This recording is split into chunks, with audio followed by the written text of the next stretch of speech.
ownership role in this team?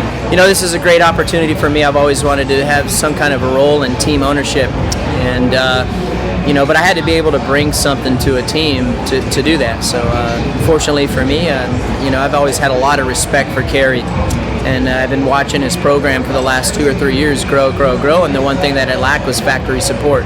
So with my relationship with Suzuki, we pitched this program to them, and they liked it, they believed in it, and they can see our goal and where we want to be for 4 years down the road. And so with doing that, Kerry gave me some equity in the team, and here I am. Do you see this being a trend in the future, that all teams would go to some type of private team running the factory effort? Well, I think what you're seeing definitely is a trend of what motocross, supercross racing is going to eventually turn to.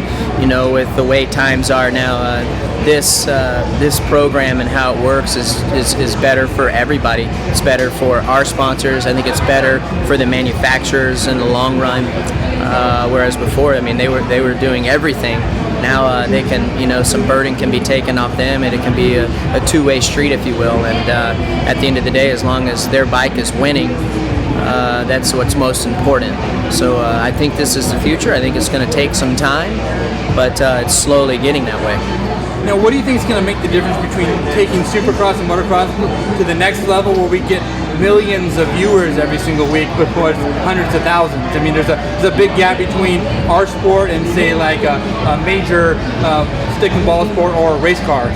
It's a good question, but I think in all reality, you gotta remember this is a relatively young sport still, and I think there needs to be some give and take personally. From the promoter's side to the sanctioning body side, and obviously TV. TV is where it's at. We got to be full live and on the best network possible.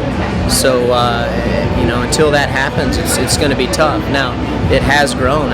Take a look at it from when I raced Supercross. When I first started in '97, it was a 2-week delay, and we would get bumped off if there was something better on. So it has made some gains. Everybody gets antsy and wants it to be better, but it will get there. It's going to take some time, and like I said, there's going to have to be some give and take. Now, is there anything the sport didn't give you, and what was the best thing it gave you? Well, I think as far as what the sport didn't give me, then not too much. It provided a great life for me. I met some great people, almost like family to me now, and I met some of the best fans in the world. And so, as far as what it didn't give me, I can't. It's hard for me to really pinpoint what it was. It gave me more than I ever thought I would have gotten. So I'm thankful for it. A guy like Gary Jones was the very first national motocross champion. He's still involved in the sport after 40 years, 40 plus years, I should say. And do you see yourself being around here for the whole gamut of 40 years after you retired? I think I'll be around this sport for a very, very long time. Let's be honest, this is a sport that made me and has given me every opportunity I could ever want. And I don't see myself going anywhere. This is me, and this is what I'm about. You miss driving a car? I miss racing NASCAR for sure. This came at a perfect time.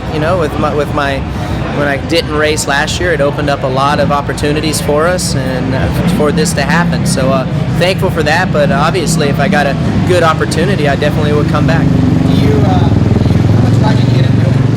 I ride once in a while. I try to make it a good effort to ride at least once every 2 weeks, but it just depends. So you do a coaching as well, right? For your riding? Yeah, that's how the whole program works. I help these guys out and help them mentally, physically, and just try to help their decision making out to give them the best chance of doing good that they can. If you see them doing something on the track that they're not doing, you yell at them and tell them, "Don't make me get on the bike and show you."